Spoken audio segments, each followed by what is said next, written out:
मीठी ताली, दोनों हाथ ऊपर, दोनों हाथ ऊपर, दोनों हाथ ऊपर, इधर से भी दोनों हाथ ऊपर। मीठी मीठी ताली होनी चाहिए, दोनों हाथ ऊपर। क्या बात है, इधर से भी दोनों हाथ ऊपर।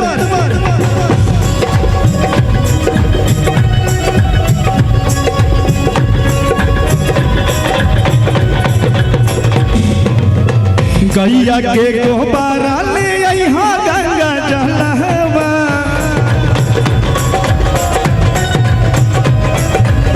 किन के ले यहाँ सैया सुनर सुनर फलवा।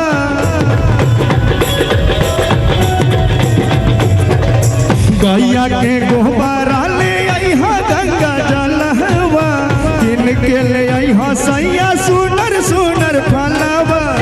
बेली चमेली और उड़ाउल के हार सैया ले यहाँ। एक मिनट देखिए, औरत अपना पति से कहा दिया, बाकी जानते नहीं पति कैसन बड़ा। पति बाण भंगेड़ी बाड़ान, तो औरत रात दिया अपना पति से कहा दिया कि रोआ जात नहीं सब संभाल लावे, गाड़ी लेकर के 4 चक्का से जाते ही तक बढ़िया से जाए। और कौना भाव में वो कौन भाव लगल बा भैया, अलग भाव बा। औरत कहा दिया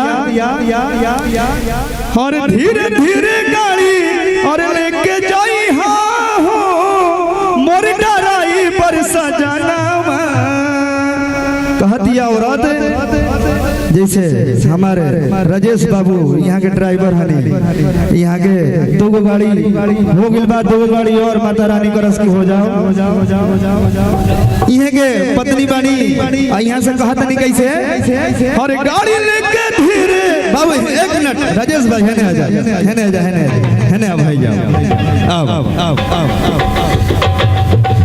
और दिया कहा दिया